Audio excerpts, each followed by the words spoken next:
Om Shanti. Good morning. 9 नवंबर 2023 की मुरली। मीठे बाबा हम बच्चों से कह रहे हैं, मीठे बच्चे, देह अभिमान में आने से ही माया की चमाट लगती है। देही अभिमानी रहो तो बाप की हर श्रीमत का पालन कर सकेंगे। प्रश्न है, बाप के पास 2 प्रकार के पुरुषार्थी बच्चे हैं, वह कौन से?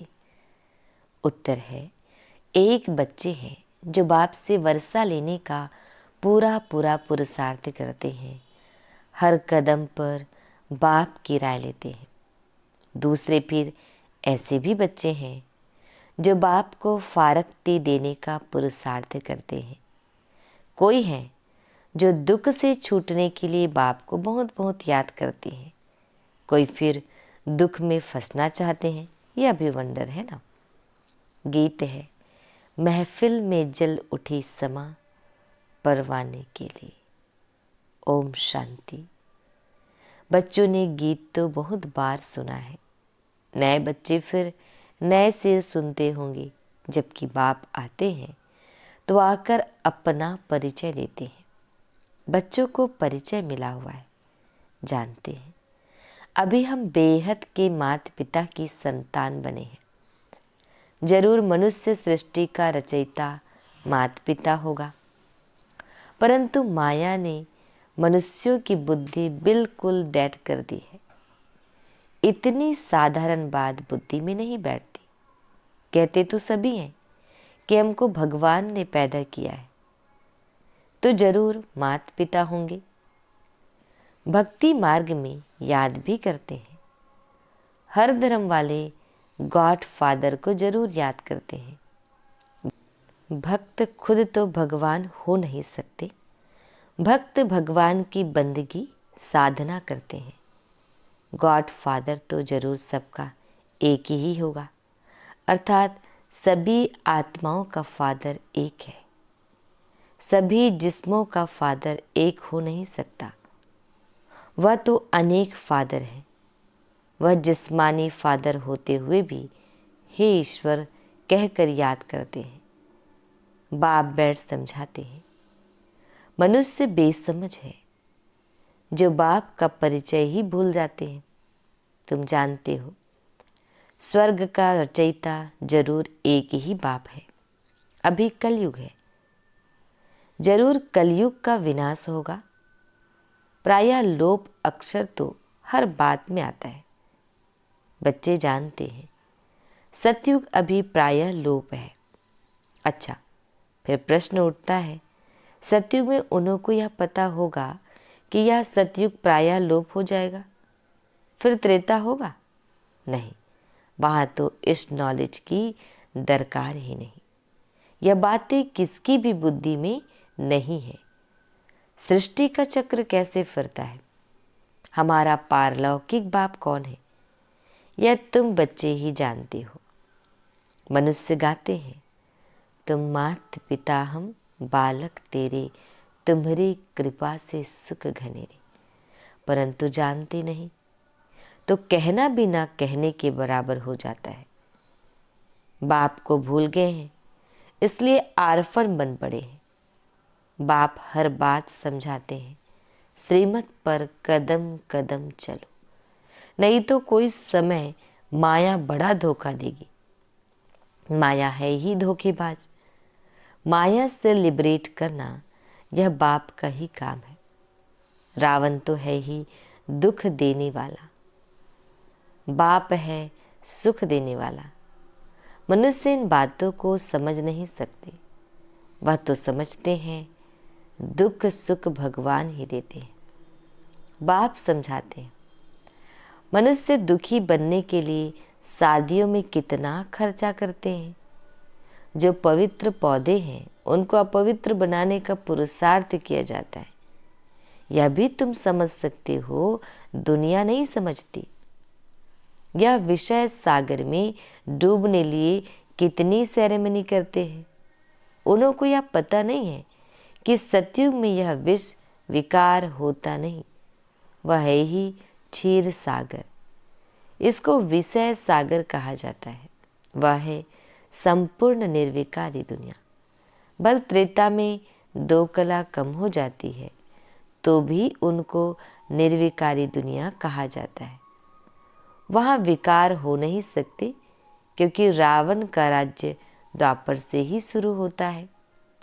आधा आधा है ना, ज्ञान सागर और अज्ञान सागर। अज्ञान का भी सागर है ना। मनुष्य कितने अज्ञानी हैं, बाप को भी नहीं जानते, सिर्फ कहते रहते हैं कि यह करने से भगवान मिलेगा, मिलता कुछ भी नहीं। माथा मारते मारते दुखी निधन के बन जाते हैं, तब ही फिर मैं धनी आता हूँ। धनी बिगर माया अजगर ने सबको खा लिया है। बाप समझाते हैं माया बड़ी दुस्तर है, बहुतों को धोखा मिलता है। कोई को काम की चमाट, कोई को मोह की चमाट लग जाती है। देह अभिमान में आने से ही चमाट लगती है। मेहनत है ही देह अभिमानी बनने में। इसलिए बाप घड़ी घड़ी कहते हैं सावधान, मन बना भव। बाप को याद नहीं करेंगे तो माया थप्पड़ लगा देगी। इसलिए निरंतर याद करने का अभ्यास करो, नहीं तो माया उल्टा कर्तव्य करा देगी। रॉन्ग राइट की बुद्धि तो मिली ही है। कहाँ भी मूंझो तो बाप से पूछो। तार में, चिट्ठी में अथवा फ़ोन पर पूछ सकते हो। फ़ोन सवेरे सवेरे झट मिल जाता है क्योंकि उस समय सिवाय तुम्हारे बाकी सब सोए रहते हैं। तो फ़ोन पर तुम पूछ सकते हो। दिन प्रतिदिन फ़ोन आदि की आवाज़ भी सुधारते रहते हैं, परंतु गवर्नमेंट है गरीब तो खर्चा भी ऐसे ही करती है। इस समय तो सब जर्जरी भूत अवस्था वाले तमो प्रधान है, फिर भी खास भारतवासियों को रजो तमो गुणी क्यों कहा जाता है? क्योंकि यही सबसे ज़्यादा सतो प्रधान थे। दूसरे धर्म वालों ने तो इतना सुख देखा है, न दुख देखना है। वह अभी सुखी है, तब तो इतना अनाज आदि बेचते रहते हैं। उन्हों की बुद्धि रजो प्रधान है। विनाश के लिए कितनी इन्वेंशन करते हैं, परंतु उन्हों को यह पता नहीं पड़ता है। इसलिए उन्हों को बहुत चित्र आदि भेजनी पड़े तो उन्हों को भी पता पड़ेगा। आखिर समझेंगे यह चीज़ तो बड़ी अच्छी है। इन पर लिखा हुआ है गॉड फादरली गिफ्ट। जब आफत का समय होगा तो आवाज़ निकलेगा, फिर समझेंगे बरोबर यह हमको मिला था। इन चित्रों से बहुत काम निकलेगा। बाप को बेचारे जानते ही नहीं। सुखदाता तो वह एक ही बाप है। सब उनको याद करते हैं। चित्रों से अच्छी रीति समझ सकते हैं। अभी देखो 3 पैर पृथ्वी के नहीं मिलते हैं और फिर तुम सारे विश्व के मालिक बन जाते हो। यह चित्र विलायत में भी बहुत सर्विस करेंगे। बच्चों को इन चित्रों का इतना कदर नहीं है। खर्चा तो होना ही है। राजधानी स्थापन करने में उस गवर्नमेंट का करोड़ों रुपया खर्च हुआ होगा और लाखों मरे। यहाँ तो मरने की बात ही नहीं। श्रीमत पर पूरा पुरुषार्थ करना है, तब ही श्रेष्ठ पद पा सकेंगे। नहीं तो पीछे सजा खाने समय बहुत पछताएंगे। यह बाप भी है तो धर्मराज भी है। पति दुनिया में आकर बच्चों को 21 जन्मों के लिए स्वराज्य देता हूँ। अगर फिर कोई विनाशकारी कर्तव्य किया तो पूरी सजा खाएंगे। ऐसे नहीं, जो होगा वह देखा जाएगा। दूसरे जन्म का कौन बैठ विचार करे। मनुष्य दान पुण्य भी दूसरे जन्म के लिए करते हैं। तुम अभी जो करते हो वह 21 जन्मों के लिए। वह जो कुछ करते हैं अल्पकाल के लिए, एवजा फिर भी नरक में ही मिलेगा। तुमको तो स्वर्ग में एवजा मिलना है। रात दिन का फर्क है। तुम स्वर्ग में 21 जन्मों के लिए प्रारब्ध पाते हो। हर बात में श्रीमत पर चलने से बेड़ा पार है। बाप कहते हैं, तुम बच्चों को नैनों पर बिठाकर बड़े आराम से ले जाता हूँ। तुमने बहुत दुख उठाए हैं। अब कहता हूँ तुम मुझे याद करो। तुम नंगे आए थे, यह पार्ट बजाया, अब फिर वापस जाना है। यह तुम्हारा अविनाशी पार्ट है। इन बातों को कोई भी साइंस घमंडी समझ नहीं सकती। आत्मा इतना छोटा स्टार है, उनमें अविनाशी पार्ट सदैव के लिए भरा हुआ है। यह कोई समाप्त नहीं होता। बाप भी कहते हैं, मैं भी तो क्रिएटर और एक्टर हूँ। मैं कल्प कल्प आता हूँ पार्ट बजाने। कहते हैं परमात्मा मन बुद्धि सहित चैतन्य नॉलेजफुल है, लेकिन क्या चीज़ है यह कोई नहीं जानती। जैसे तुम आत्मा स्टार मिसल हो, मैं भी स्टार हूँ। भक्ति मार्ग में भी मुझे याद करते हैं, क्योंकि दुखी हैं। मैं आकर तुम बच्चों को अपने साथ ले जाता हूँ। मैं भी पंडा हूँ। मैं परमात्मा तुम आत्माओं को ले जाता हूँ। आत्मा मच्छर से भी छोटी है। यह समझ भी तुम बच्चों को अभी मिलती है। कितना अच्छी रीति समझाते हैं।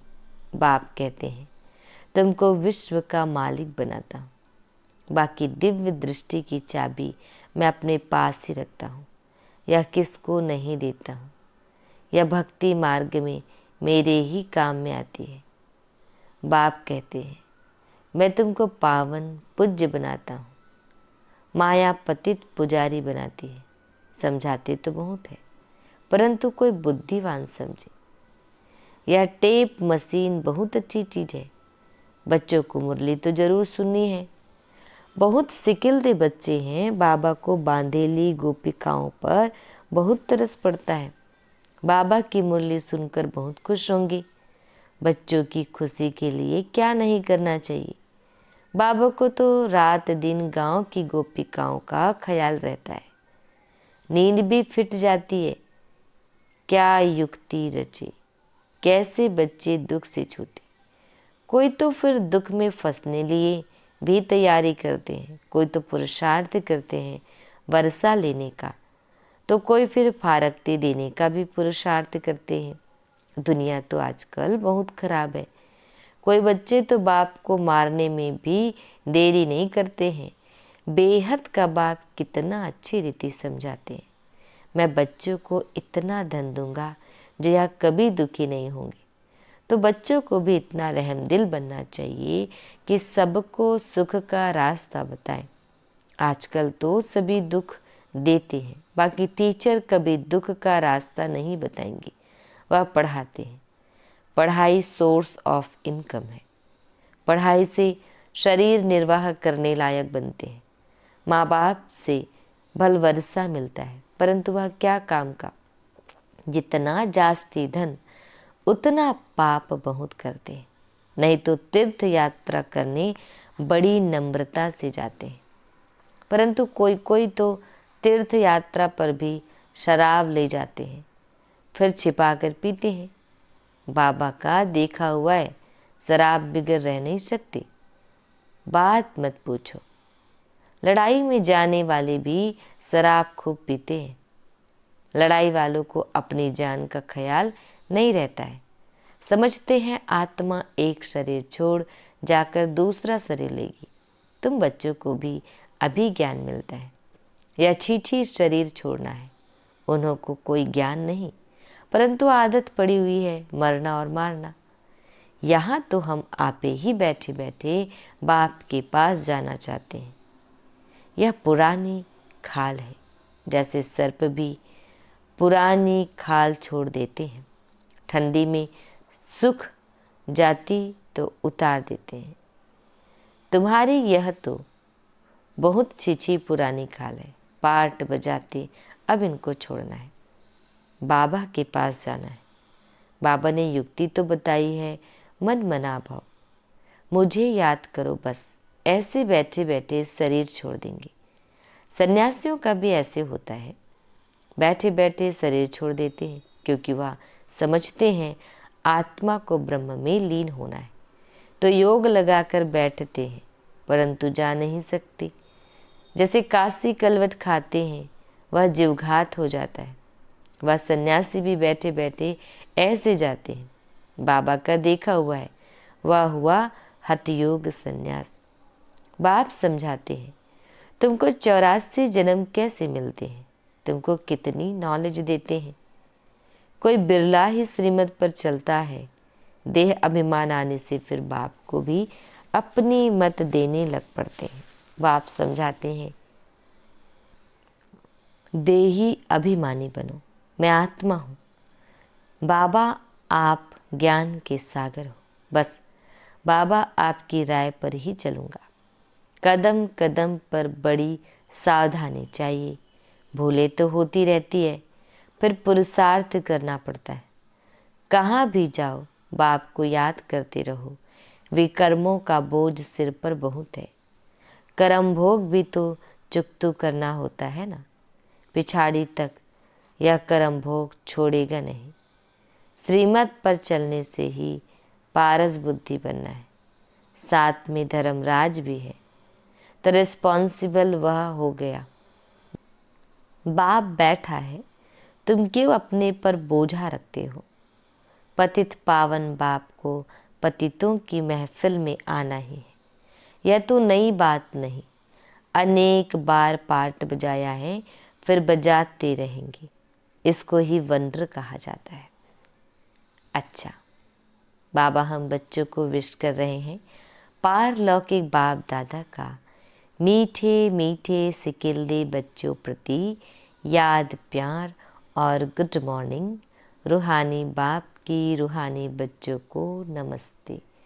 हम रूहानी बच्चों की रूहानी बाप दादाजी को याद प्यार गुड मॉर्निंग और नमस्ते नमस्ते नमस्ते।